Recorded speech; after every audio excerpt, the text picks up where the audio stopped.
বাংলাদেশের দ্বিতীয় স্বাধীনতা বলে কিছু নেই বলে মন্তব্য করেছেন বিএনপির স্থায়ী কমিটির সদস্য মির্জা আব্বাস। তিনি বলেন, জুলাই আগস্টে ছাত্র জনতার আন্দোলনের মাধ্যমে নতুন করে স্বৈরাচারকে তাড়িয়ে স্বাধীনতার নতুন স্বাদ পেয়েছে। অনেকে বলেন দ্বিতীয় স্বাধীনতা, যারা বলেন তারা আজকের স্বাধীনতা দিবসকে খাটো করতে চান। আজ বুধবার মহান স্বাধীনতা দিবস ও জাতীয় দিবসে সকাল 8:15টার দিকে সাভারের জাতীয় স্মৃতিসৌধে শহীদদের প্রতি শ্রদ্ধা জানানোর পর সাংবাদিকদের এক প্রশ্নের জবাবে তিনি এসব কথা বলেন। বিস্তারিত থাকছে ডেস্ক রিপোর্টে।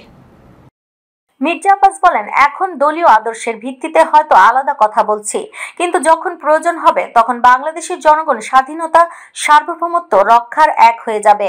স্বাধীনতার 54 বছর পরও আমরা প্রকৃত স্বাধীনতার স্বাদ মাঝে হারিয়ে ফেলেছিলাম। 5 আগস্টের পরে আবার নতুন করে পেয়েছি। জাতীয় নির্বাচন নিয়ে কোনো সংশয় আছে কিনা এমন প্রশ্নের জবাবে মির্জা আব্বাস বলেন, প্রধান উপদেষ্টা বলেছেন ডিসেম্বরের নির্বাচন হবে, আমরা সেখানেই বিশ্বাস রাখতে চাই। এখানে আমরা বিশ্বাসের পরিবর্তন করতে চাই না। নির্বাচন নিয়ে কোনো চ্যালেঞ্জ আছে কিনা এমন এক প্রশ্নে মির্জা আব্বাস বলেন, বাংলাদেশের প্রতিটি রাজনৈতিক দলই প্রতিপক্ষ। নির্বাচন হবে না এমনটা বিশ্বাস করতে চাই না। ডিসেম্বরের নির্বাচন না হলে বিএনপির পদক্ষেপ কি হবে এমন প্রশ্নে মির্জা আব্বাস বলেন, নির্বাচন হবে না এমনটা আমরা বিশ্বাস করি না, তেমন কিছু হলে সময় এলে দেখা যাবে।